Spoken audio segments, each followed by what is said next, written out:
আসসালামু আলাইকুম বন্ধুরা, আপনারা সকলে কেমন আছেন? আশা করি সকলে ভালো আছেন। আপনাদেরকে ওয়েলকাম আরও একটি নতুন ভিডিওতে। দেখুন, আপনারা যারা নোহা গাড়ি চালাতে যাচ্ছেন কিংবা অটো যে কোনো গাড়ি চালাতে যাচ্ছেন, একই নোহা অটো সব গাড়ি এক। আপনি যদি চালান, আপনি হয়তো একটা গাড়ি থেকে আর একটা গাড়ি যখন চিন্তা ভাবনা করবেন যে আমি এই গাড়িটা দিয়ে শিখছি, আমি অন্য একটা গাড়ি কীভাবে চালাবো, তো একটু বুঝলে সবই এক, সিস্টেম সবই এক। একটু বুঝলে, যেমন আমার এটা গিয়ার বক্স, এটা স্টিয়ারিং গিয়ার যাকে বলে, এটা স্টিয়ারিং গিয়ার। তো এটা মনে করেন যে আপনার এখানেও থাকতে পারে, হ্যান্ড ব্রেকের এখানেও গিয়ার থাকতে পারে। তো আমার এটা স্টিয়ারিং গিয়ার এরকম আর কি। হয়তো এটা এখানে আছে আর অন্য গাড়ির এখানে থাকতে পারে, বা কিছু গাড়ির আবার এটার সাথেও থাকে, এই যে আপনার ওয়েপারের বাটনটার সাথে এখানেও কিছু গাড়ি থাকে। আমি যে গাড়ি দিয়ে চালানো শিখছি, ওই গাড়ির এখানে ইয়া ছিল, আপনার গিয়ার লিভারটা এই যে এখানে ছিল। যাই হোক, আপনারা যারা নোহা গাড়ি চালাবেন, তো আপনাদের জন্য মূলত এই ভিডিওটা দেখতে থাকুন। একদম ফার্স্টে সকালবেলা এসে আপনাদের প্রথম কাজ কি, এইটা আপনাদের আজকে দেখাবো। তো বন্ধুরা, সবার প্রথমে এসে আপনারা গাড়ির চেক দিবেন অবশ্যই। গাড়ির পানি, মোবিল, তারপরে অয়েল সব কিছু ঠিক আছে কিনা। দেখুন, আমি ফার্স্টে গাড়ির বনেট উঠাইয়া বনেটের লকটা খুলে, আপনি এটা লকটা ভিতরে থাকে আমি আপনাদেরকে দেখাবো, বা আপনাদেরকে দেখানোর চেষ্টা করব।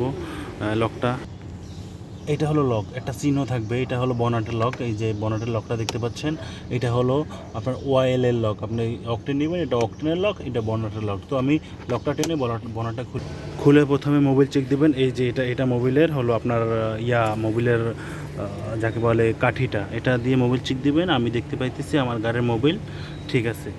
এটা হলো মোবিল, এবং এটা হলো কুলিং ওয়াটার ওয়ে মানে যে পানি থাকে, এটা হলো রিজার্ভ ট্যাঙ্কি, এখানেও পানি থাকে, আপনি এটা দিয়ে চেক দিতে পারবেন। আর এটা হলো আপনার ব্রেক অয়েল থাকে, এটাও আপনি চেক দিবেন। এইভাবে খুলে দেখবেন আমার একটা বরাবর ব্রেক অয়েল আছে একদম, বেশিও নাই কমও নাই, পারফেক্ট ব্রেক অয়েল আছে আমার এটায়। এবং হলো ব্যাটারি পানি চেক দিবেন অবশ্যই, এটা খুলে ব্যাটারি পানি চেক দিবেন। এগুলোই প্রাথমিক অবস্থায় আপনি এসে এগুলোই আপনি চেক দিবেন মূলত। এটাই হলো মেন। আরও একটা আছে আপনাদের গিয়ার অয়েল চেক দেওয়ার জন্য। তো ওটা বেশি দরকার হবে না, ওটা মিস্ত্রিরা দেখবে বা গ্যারেজে নিয়ে গেলে ওনারা দেখবে। আপনার আর কিছু দেখার দরকার নেই, জাস্ট এগুলো দেখে আপনি আপনার গাড়ির চেক দিয়ে গাড়ি স্টার্ট দিয়ে গাড়ি চালাবেন, এতটুকু।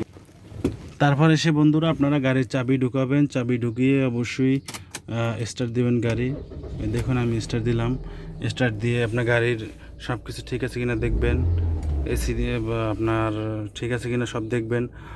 অবশ্যই এসি দিবেন। আপনারা দেখতে পারতেছেন এই যে এটা হলো এসি অফ, এটা অটো, অথবা আপনি এইদিকে যদি প্রেস করেন তাও এসি চলবে। দেখেন, এটা হলো পাওয়ার বাড়ে, হাতের ডান দিকে পাওয়ার বাড়তেছে, এবং বাম দিকে প্রেস করলাম পাওয়ার কমে গেছে।